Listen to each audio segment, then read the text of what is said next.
Primeiramente, antes de qualquer coisa, eu quero começar esse vídeo pedindo desculpas por não ter aparecido ontem por aqui. Afinal, eu sei que muitos de vocês ficam esperando os meus comentários pós-jogo, e ontem foi um dos jogos mais importantes do Inter no ano. O Inter se classificou em primeiro no tal grupo da morte na Libertadores, e eu simplesmente não apareci por aqui. Mas, sinceramente, é porque eu tô numa enxaqueca, numa dor de cabeça há uns 2, 3 dias, que tá difícil até de manter esse olho aberto. Eu tô gravando aqui com vocês, com essa luz aqui, tá bem complicado. Não sei se é por causa de mudança de tempo, o que que é, mas ontem, particularmente, tava bem difícil, bem difícil. Eu realmente não consegui vir aqui falar contigo. Mas, enfim, tô chegando aqui agora pra gente falar sobre essa partida de ontem. E, obviamente, eu não vou falar sobre os pormenores do jogo, sobre estratégia do Roger, porque todo mundo já falou sobre. Mas eu quero trazer um lado diferente, o lado de lições que ficaram dessa classificação do Internacional.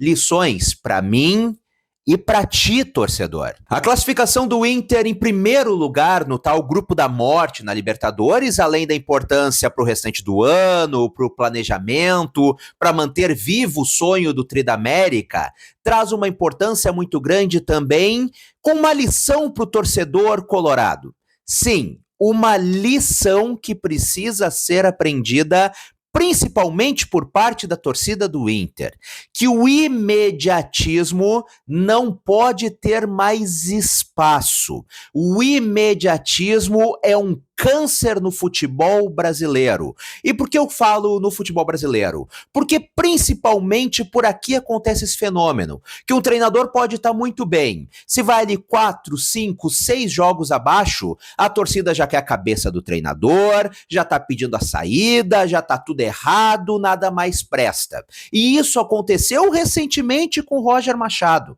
A torcida estava em lua de mel com o Roger e com o time do Internacional, após um título do Campeonato Gaúcho que o Inter não conquistava desde 2016. Parecia que a gente, enfim, iria ter aquela tranquilidade que a gente não tinha há muitos anos em um início de temporada.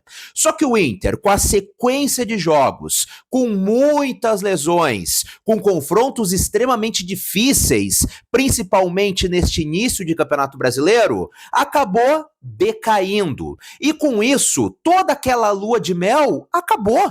E tinha muita gente, não eram 2, 3 ou 4 torcedores, muitos torcedores dizendo que o Roger não servia mais, que o Roger era uma Coca-Cola de 2,5 litros que tinha acabado o gás, que o Roger estava repetindo o que já havia feito em outros trabalhos, que tinha que demitir logo o treinador para chegar um novo e ter tempo para treinar nesta parada para o Mundial de Clubes da FIFA. Um treinador que, repito, fez uma arrancada enorme no ano passado.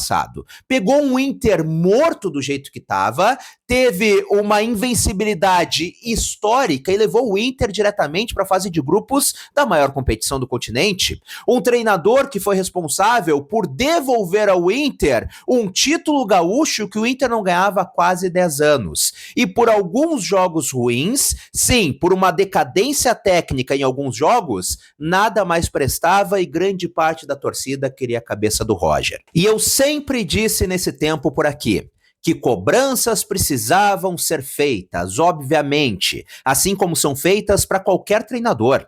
O Abel Ferreira, multicampeão no Palmeiras, sofre cobranças da torcida por lá. É natural, faz parte do futebol. O torcedor tinha todo o direito, assim como eu ficava, de ficar puto com o Roger entrando com 3 volantes e insistindo em algo que não vinha dando certo. Tudo bem, é natural. Fazer cobranças ao Paulo Paixão por causa das lesões faz parte. Cobranças fazem parte do futebol. Mas eu sempre disse por aqui que pedir a cabeça do treinador por causa de uma sequência breve de jogos ruins era loucura. Porque o Roger já havia demonstrado que podia mais, que podia tirar mais desse time e que tinha o controle deste elenco, deste time nas mãos. Que, ao meu ver, em nenhum momento a demissão do Roger deveria sequer ser cogitada até então. E muita gente discordou, muita gente disse que eu estava maluco, que eu estava passando pano. E agora tá aí. Vamos resumir esse ano de 2025 do Internacional até agora? O Inter é o atual campeão gaúcho. O Inter pegou o tal do grupo da morte na Libertadores e não somente se classificou, mas se classificou como líder. O Inter está classificado na Copa do Brasil e sim, tá mal no Campeonato Brasileiro. Mas a gente tem que entender, o Inter infelizmente não tem elenco para disputar as 3 competições em alto nível. O Inter está priorizando a Libertadores e a Copa do Brasil. Óbvio, vai ter que pontuar mais no Brasileirão, vai ter que sair dessa posição incômoda que tá hoje. Isso é óbvio, é claro, mas não é motivo para tudo isso que estavam fazendo.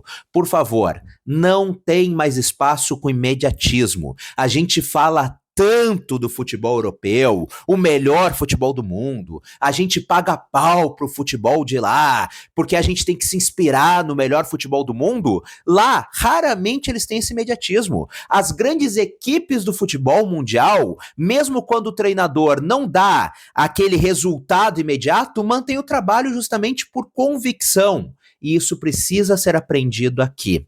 Que esta classificação do Internacional na Copa Libertadores da América tenha servido de lição para o torcedor colorado, para ter mais paciência. Porque sim, o time vai oscilar. Vocês não torcem para o Real Madrid, vocês não torcem para o Barcelona, que tem elencos estupendos. Infelizmente, não é a nossa realidade. O calendário é apertado, tem muitos adversários difíceis, cada vez adversários com mais dinheiro. O Inter está em 3 competições, então vai oscilar. O que não pode é, em cada oscilada, em cada caída técnica que o Inter tiver, pedir a cabeça do treinador e criar esse ambiente conturbado, que agora traga essa paciência e essa paz que o Internacional está precisando. E outra lição que precisa ficar dessa classificação do Inter em primeiro lugar na Libertadores, e que muita gente não vai gostar de ouvir, vai vir me criticar nos comentários, mas sinceramente, eu não tô nem aí, que jogador bom nunca é problema. Jogador bom é solução. E aqui sim, eu tô falando de Ener Valencia, que não jogou ontem, e também de Rafael Borré. É natural a gente cobrar que eles façam mais gols, eu mesmo já cobrei aqui várias vezes. Afinal, são jogadores que carregam com eles grandes expectativas por parte do torcedor e recebem hoje os maiores salários do Internacional. Tem que ser cobrados. É natural, isso daí eu não vou criticar torcedor nenhum que cobre mais gols, que cobre mais participação desses jogadores. Agora, eu vejo gente aqui citando Valência como bagrência, dizendo que o Borré é podre, tem que ir embora, que não serve, que não tem o tamanho do Internacional, que os dois já deveriam ter saído do Inter, que o Inter precisa negociar. Eu espero que ontem o gol do Borré, num dos jogos mais decisivos desse ano, tenha feito esse pessoal pensar. Tenha feito, pelo menos, refletir um pouco sobre essas falas que tem tido. Sim, tem que cobrar, mas Borré e Valência estão longe de ser os problemas do Internacional. Jogador grande, jogador bom, tem que aparecer principalmente em momento decisivo. E é o que aconteceu nesse ano. Vamos pegar, por exemplo, final do Gauchão, Estádio Beira-Rio. De quem é que foi o gol realmente do título do Internacional? Do Ener Valencia. Aquele golaço de falta. Ontem, partida decisiva na maior competição do continente. Se o Inter perde dentro de casa, tá fora da Libertadores. De quem é que foi o gol da vitória? Rafael Borré.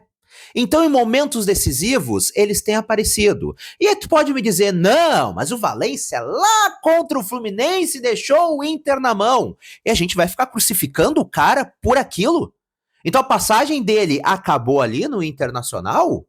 Óbvio que não. Repito, são jogadores que têm qualidade, são jogadores experientes, são jogadores que são lideranças do vestiário do Internacional, são jogadores importantes e que podem ser decisivos, têm que ser cobrados, faz parte, o torcedor está no direito, mas o torcedor pesa demais a mão, principalmente nesses dois atletas. Rafael Borré e Ener Valencia não são o problema do Internacional.